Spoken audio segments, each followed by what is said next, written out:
আসসালামু আলাইকুম এভরিওয়ান, মুনতাহা ব্লগে আপনাদের সবাইকে স্বাগতম।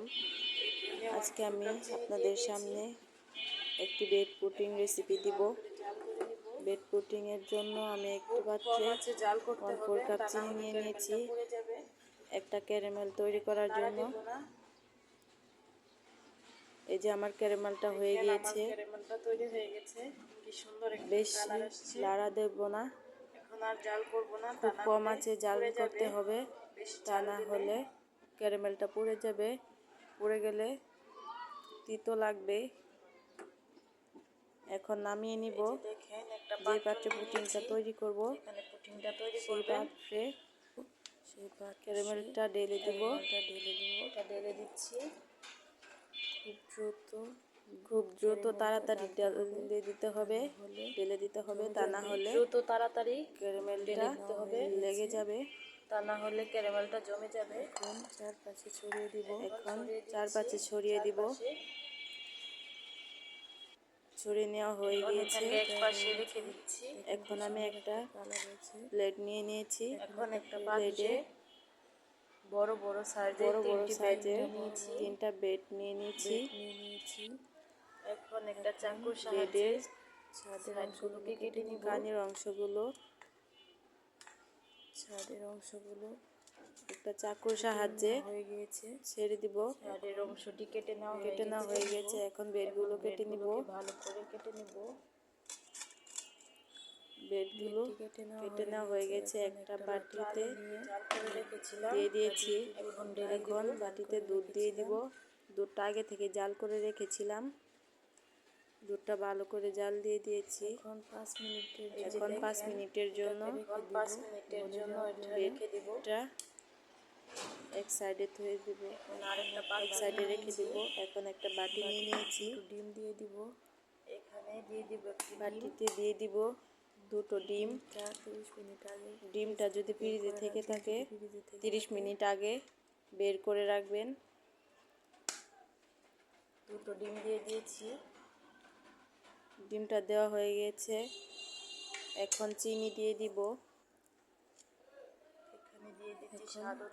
চিনিটা চাইলে আপনারা পছন্দের মতো দিতে পারেন।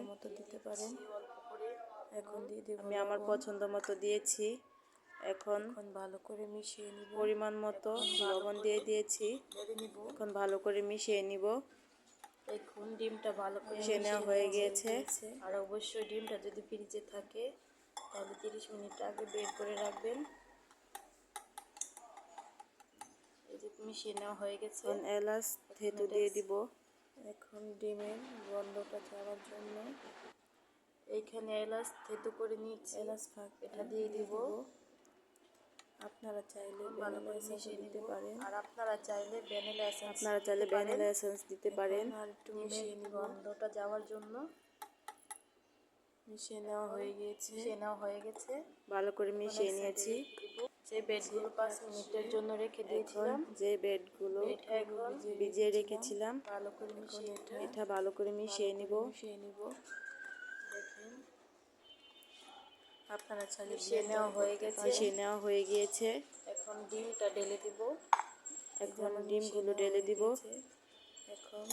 ডিমগুলো ঢেলে দিব। আপনারা চাইলে ভালো করে মিশিয়ে নিব। আপনারা চাইলে ব্লেন্ডারও করতে পারেন। ভালো করে মিশিয়ে নিয়েছি। এখন পুডিংটা যে মিশিয়ে নেওয়া হয়ে গেছে। এখন একটা পাত্রে ঢেলে দিব ছাঁকনির সাহায্যে। ভালো করে ছেঁকে নিব। দেখেন ক্যারামেলটা শুকিয়ে গেছে। এখন একটা ছাঁকনির সাহায্যে ছাঁকনি দিয়ে ছেঁকে দিব। পুডিংগুলোটাকে ভালো করে ছেঁকে দিব। এখন চুলায় একটা পাতিলে পানি দিয়ে দিয়েছি।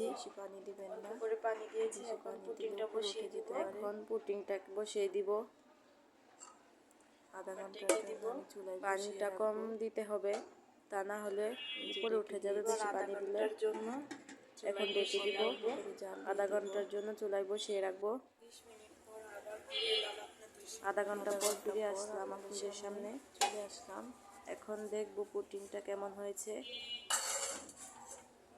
একটা চামচের সাহায্যে দেখবো, একটা চামচের সাহায্যে দেখে নিব। আমার পুডিংটা তৈরি হয়ে গিয়েছে। এখন ঠান্ডা করে নিব 1 ঘন্টার জন্য। আমি পুডিংটাকে ঠান্ডা করে নিয়েছি। 1 ঘন্টা পর ঠান্ডা করে নিয়েছি। এখন একটা চাকুর সাহায্যে এটাকে ঠান্ডা করে ঢালতে হবে। একটা প্লেটে ঢেলে দিব, ঢাললে ভালো গলে যাবে।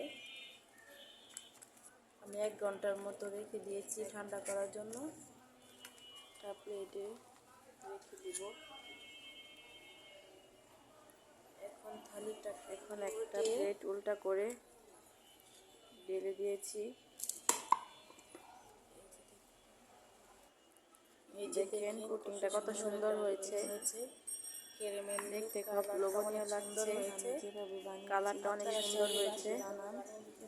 আপনারা আমি যেভাবে করেছি সেভাবে আপনারা চাইলে এভাবে পুডিং বানিয়ে দেখতে পারেন। মজা হয়েছে। এখানে শেষ করছি।